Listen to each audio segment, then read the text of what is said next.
नमस्कार दोस्तों। ज्योतिष का सफर में हमारे सारे हमसफर मित्रों को नरेश गांधी का सादर प्रणाम। ये हमारा 142वां एपिसोड है जिसका नाम है चरित्र की पहचान। कुंडली के 12 स्थान और 9 ग्रह से हम किसी भी व्यक्ति के चरित्र को जान सकते हैं। बाहर से कोई व्यक्ति कैसा भी हो, अंदर से कैसा है, ये उनकी कुंडली बता देगी। आज के जमाने में चरित्र पर ज्यादा ध्यान नहीं दिया जाता। शादी ब्याह करते समय धन दौलत को देखा जाता है। धन दौलत इंसान के पास आज होती है, कल नहीं होती, परसों फिर आ जाती है, लेकिन चरित्र एक बार चला जाए तो वापस नहीं आता। शायद इसीलिए कहा गया है कि स्त्री का चरित्र और पुरुष का भाग्य बदलते देर नहीं लगती। एक जमाना था जब माता पिता खानदान देखा करते थे और लड़के लड़की का चरित्र देखा जाता था, लेकिन वक्त के साथ वो जमाना भी बह गया। बिना अच्छे चरित्र के कोई भी इंसान महान नहीं बन सकता। किसी के पास बेशुमार दौलत क्यों न हो, अगर चरित्र अच्छा नहीं होगा तो दौलत एक दिन हाथ से निकल ही जाएगी। आज हम कुछ ऐसे योग आपको बताएंगे जिसे किसी भी कुंडली में लागू करके स्त्री हो या पुरुष तत्काल आप जान पाएंगे कि कुंडली के मालिक का चरित्र कैसा है। आइए जानते हैं चरित्र की पहचान करने वाले कुछ योगों को। हमने यहाँ कोई भी राशि नहीं लिखी है, सिर्फ लग्न लिखा है। कोई भी लग्न हो, किसी भी स्थान में चंद्र हो, उसके दोनों तरफ सूर्य या मंगल होंगे। जैसे हम आपको यहां दिखा रहे हैं चंद्र को 10वें स्थान में, और उसके एक तरफ सूर्य होगा और दूसरी तरफ होगा मंगल। ये दोनों क्रूर पापी ग्रह है, उसके बीच में ये चंद्र फंस गया है। इसे पाप कर्तरी योग भी कहते हैं। तो चंद्र के दोनों तरफ सूर्य हो या मंगल हो तो जातक या जातिका भरोसेमंद नहीं होती, चरित्र शंकास्पद होता है। यहाँ सूर्य जी का भंग न हो इसलिए हम शंकास्पद शब्द प्रयोग कर रहे हैं। चंद्र हमारा मन है और उसके दोनों तरफ पापी और क्रूर ग्रह आ जाते हैं तो जातक जातिका का मन सही ढंग से काम नहीं करता। उनका मन कमजोर होने की वजह से बुरे रास्तों पर जातक या जातिका फिसल जाते हैं। उनका चरित्र शंकास्पद बन जाता है। आइए दूसरे योग को अब जानते हैं।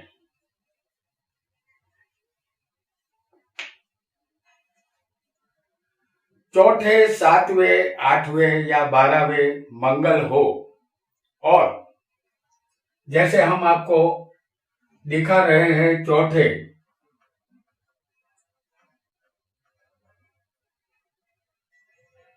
लग्न में भी मंगल होना चाहिए।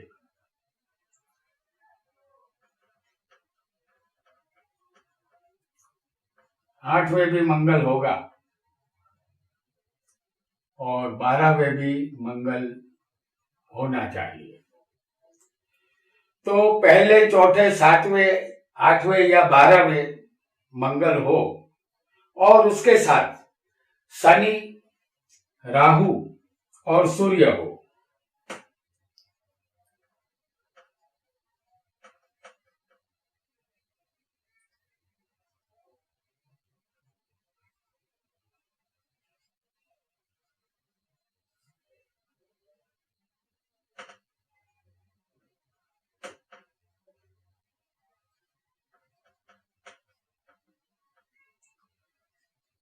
शनि, राहु और सूर्य इस मंगल के साथ होने चाहिए।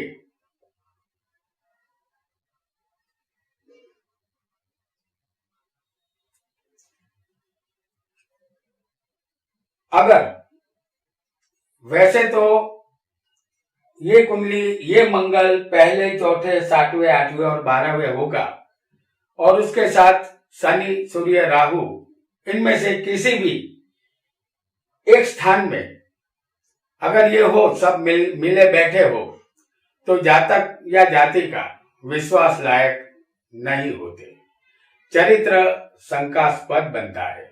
इन स्थानों का मंगल जातक को मांगलिक बनाता है, और मंगल के साथ सूर्य, शनि और राहु का होना चरित्र को भ्रष्ट करके ही रहता है। ये सब पाप ग्रहों की टोली है, और ऐसे पापी ग्रह अगर इन्हीं स्थानों में आ जाएंगे, पहले, चौथे, सातवें और 8वें, 12वें, तब चरित्र भ्रष्ट होगा। आइए आगे बढ़ते हैं और एक नए योग को जानते हैं।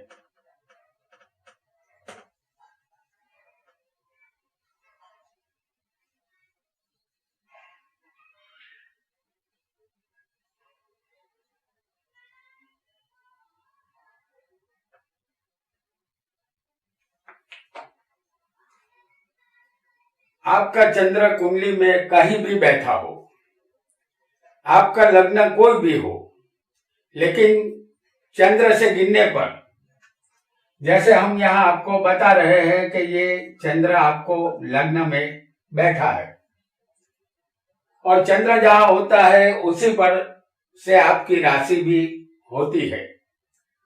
अगर चंद्र कहीं भी बैठा हो, लेकिन वहां से गिनने पर 10वें स्थान में, यहां से आप गिनेंगे तो 10वें स्थान में शुक्र होगा। चंद्र आपका कुंडली में कहीं भी हो सकता है, उस चंद्र से आपको गिनना है 10वें स्थान तक। अगर शुक्र वहां होगा, बैठा होगा, तो ऐसे योग वाले जातक या जाति का दिल फेंक होते हैं, क्योंकि चंद्र हमारा मन है और शुक्र काम वासना है। हमारे मन में पर पुरुष या पर स्त्रियों के विचार आते रहेंगे, तो हमें मान लेना होगा कि ये रास्ता फिसलन वाला है, और जो एक बार फिसलता है वो बार बार फिसलता है। यहाँ चरित्र सलामत नहीं रह पाता, शंकास्पद बन जाता है जातक या जातिका का चरित्र। आइए आगे बढ़ते हैं और एक नए योग को जानते हैं। कुंडली में किसी भी स्थान में चंद्र, मंगल और शुक्र की युति हो, तो जातक जाति का शंका के घेरे में आ जाएंगे। चंद्र, मंगल की युति और शुक्र, इन तीनों की युति किसी भी स्थान में किसी को हो सकती है। ये 12 स्थान है, 12 स्थान में किसी भी स्थान में चंद्र, मंगल या शुक्र इकट्ठे होंगे और ऐसी युति हो, तो जातक जाति का शंका के घेरे में आ जाते हैं। शुक्र काम है, चंद्र मन है, और मंगल उत्तेजना और जबरदस्ती का कारक है।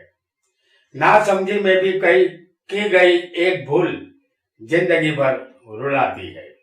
जातक जाति का को चाहिए कि ऐसा योग हुआ हो तो सावधान रहे और अपना ख्याल रखे।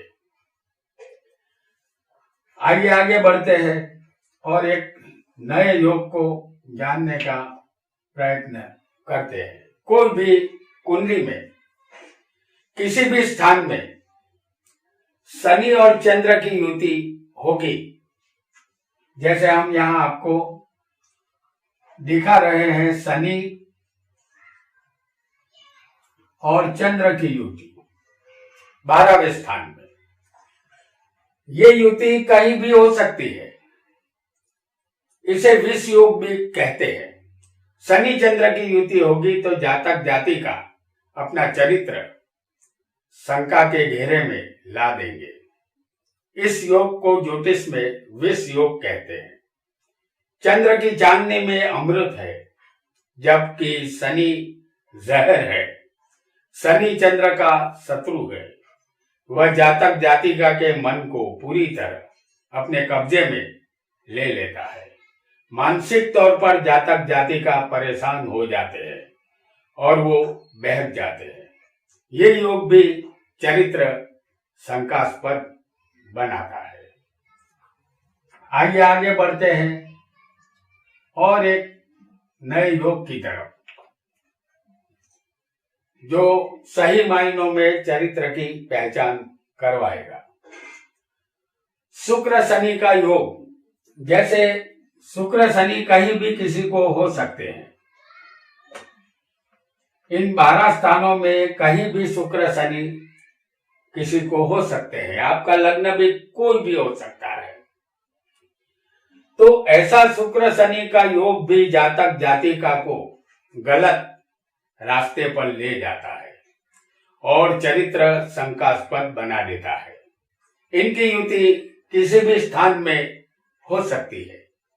ये युति भी न करने के काम करवाती है। अगर इस युति पर गुरु की दृष्टि होती है तो जातक जाति का संयम और ब्रह्मचर्य के गुण उसमें आ जाते हैं। जैसे हम आपको दिखा रहे हैं गुरु को लग्न में, गुरु की 7वीं दृष्टि इस युति पर आ जाती है।